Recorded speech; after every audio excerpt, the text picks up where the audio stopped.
Hey everyone, welcome back to another video. So today I'm going to be doing my March wrap-up video, which will probably be pretty quick because I've only read 3 books and 2 novellas in March. I've been mainly binge watching Supernatural on Netflix, so haven't read that much. But I finished season 10 last night, so I'm almost all caught up. I just need to find season 11.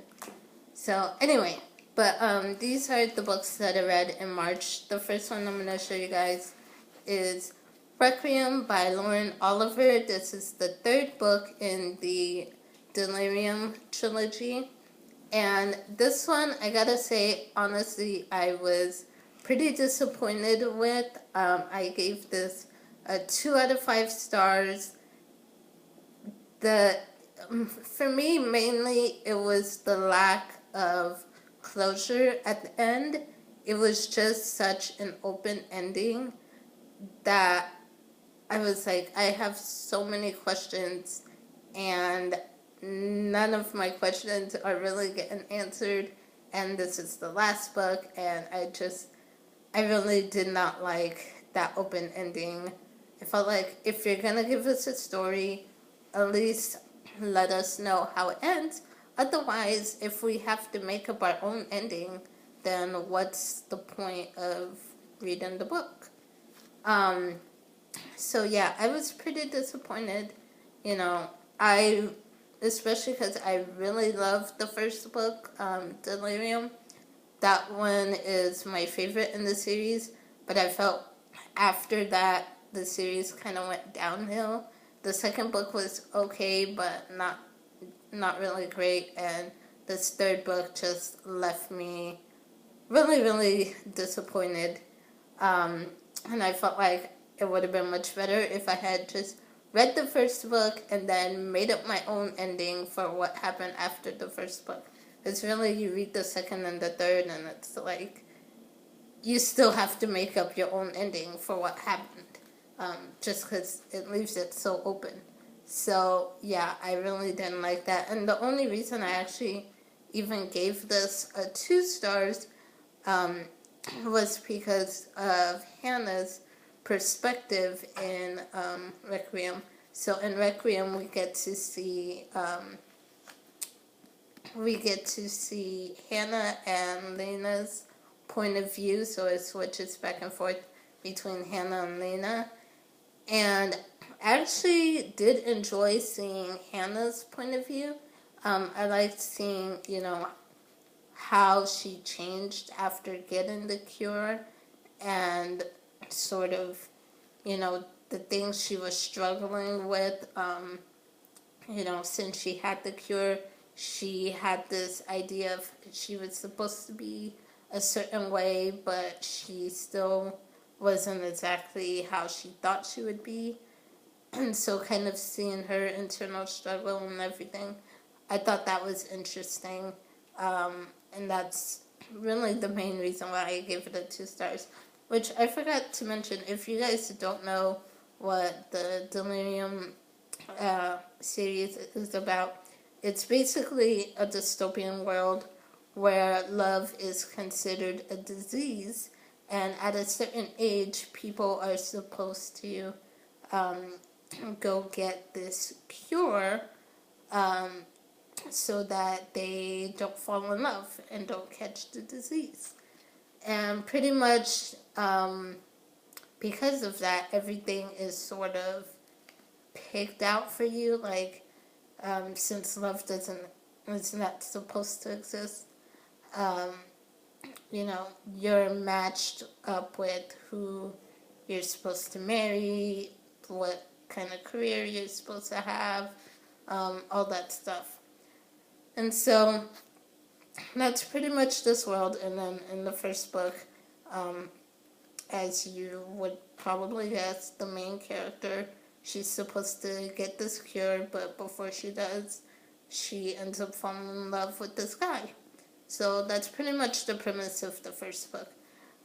I love the first book. I would still recommend reading the first book. The second and third, I I would say just make up your own ending after the first one. I wish that's what I would have done, because, yeah, just disappointed all around with this one. Anyway, the next book that I read, which I have a review of this one, so I'm not really going to talk about it. I'll leave the link to the review down in the description below. But that is Kiss of Deception by Mary E. Pearson. And I gave this 4 out of 5 stars. I really, really enjoyed it. And like I said, I'll leave the link to the review for this one in the description below.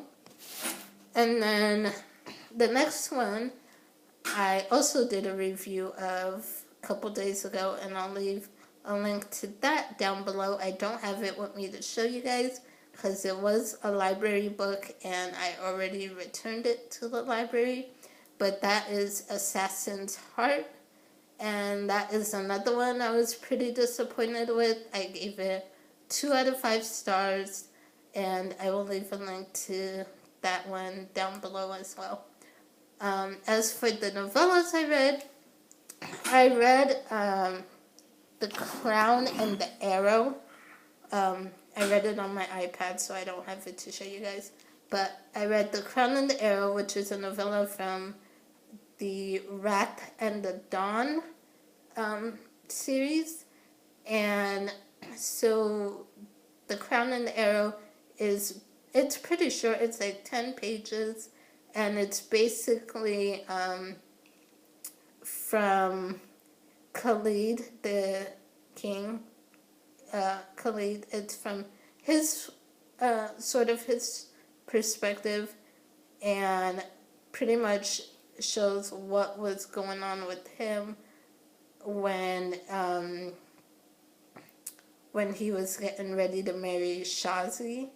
So, you know, what was going on with him, what his thoughts were on why she would volunteer, and him wanting to actually get to know her and figure out who is this girl and why would she volunteer to be my bride when she knows that anyone who becomes my bride ends up dying the next day.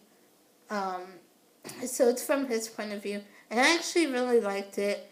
It is really short, like I said, it's only 10 pages, but I did enjoy seeing his view of things. I gave it, I believe, a 4 out of 5 stars.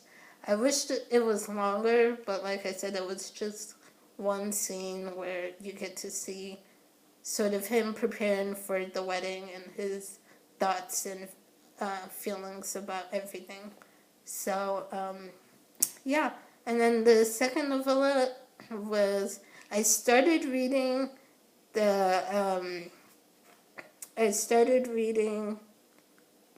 Tales from the Shadowhunter Academy, and I don't know if you can see that, it's kind of bright, but yeah.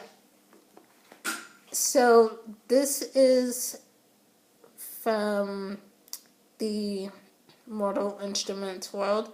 The novellas take place after City of Heavenly Fire, and there are 10 novellas. It's still kind of glary, but yeah. And this is by Cassandra, Clare, Sarah Rees, Brennan, Maureen Johnson, and Robin Wasserman. And it's 10 novellas, and it's set after the events of what happened in City of Heavenly Fire. And I pretty much just read the first one so far. The first one is Welcome to Shadowhunter Academy. I'm not really going to talk about it because I figured after I read all 10, I'll do a quick review of the whole series, the 10 of them together. So I'm not going to really go into it right now. But I did read the first one, and I gave it, I believe, a 4 out of 5 stars. So I really enjoyed it. I like seeing the characters and being back in that world. So yeah, I'll talk about it more when I finish the whole series, which I plan to do pretty soon. I am almost done with the third novella right now, and they're pretty short. Each of them are between maybe 30 to 40 pages. So they're pretty short, and yeah, I plan on finishing them soon because I did get City of, no, what am I thinking? Lady Midnight. I ordered Lady Midnight, and I have that now. So I do want to read that, but I'm going to finish the Tales from Shadowhunter Academy first, because I've heard there's some stuff in there that sort of leads up to Lady Midnight. So, yeah. That's pretty much it. That's what I read in March. So, let me know if you guys have read any of these books, what your thoughts on them were, and let me know, what you read in March and what you thought about the books you read. And yeah, I will see you guys next time with another video. Bye.